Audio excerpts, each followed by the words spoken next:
Hello मित्रों, दोस्तों, भाइयों, बहनों, बेटियों, आइए बताते हैं आपको बुद्ध और उनके धम्म का भविष्य।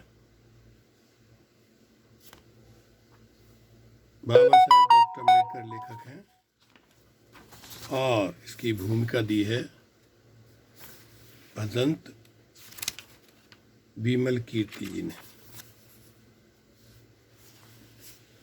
1950 में बौद्ध धम्म का स्वीकार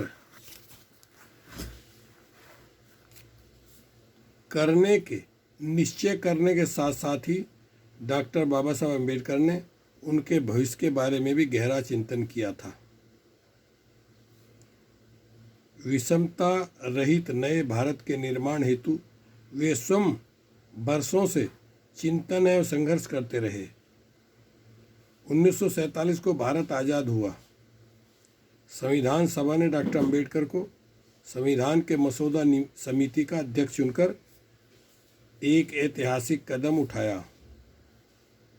संविधान के जरिए हर भारतवासी के लिए एक मनुष्य, एक मूल्य और एक मत का तत्व अपनाकर भारत देश राजनीतिक दृष्टि से समानता को प्राप्त हुआ।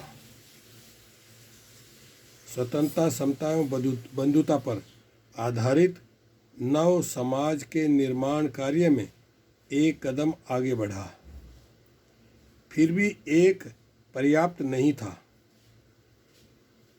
वह पर्याप्त नहीं था क्योंकि यह तत्व अभी राष्ट्र के सामाजिक और आर्थिक जीवन में लागू होने थे।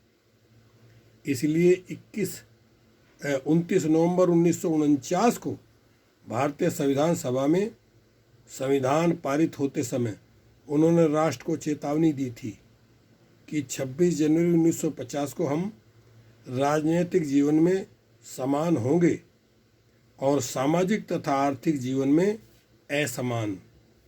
हमें इस विषमता को जल्द से जल्द हटाना होगा, वरना उस विषमता के शिकार हुए लोग राजनीतिक प्रजातंत्र का यह ढांचा उखाड़कर फेंक देंगे। क्योंकि समाज का नियमन केवल कानून से नहीं होता, इसलिए जरूरत होती है कि नैतिकता पर आधारित धर्म की। डॉक्टर अम्बेडकर इसका सही महत्व पहचानते थे। इसलिए इस निबंध में कहते हैं, यदि नए जगत को, और यह ध्यान रहे कि यह नया जगत पुराने जगत से सर्वथा भिन्न है, किसी धर्म को अपनाना ही हो और नए जगत को पुराने जगत की अपेक्षा धर्म की अत्यधिक जरूरत है, तो वह बुद्ध का धर्म ही हो सकता है। बाबा साहब डॉक्टर अम्बेडकर की मान्यता थी कि वर्ण व्यवस्था पर आधारित विषमताग्रस्त समाज को समता में डालने के लिए बौद्ध धर्म के सिवाय कोई चारा नहीं है।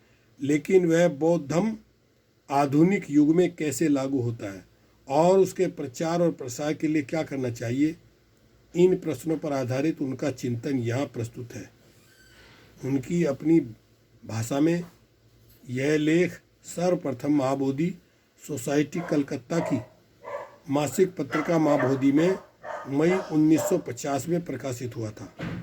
उसका हिंदी में अनुवाद करने की तथा छपाने की अनुमति देने के कारण हम उनके प्रभारी हैं।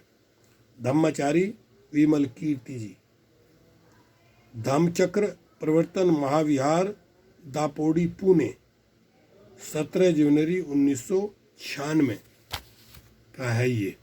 चलिए, छोटी वीडियो के द्वारा ही आपको जानकारी देंगे। ओके, शुक्रिया, धन्यवाद।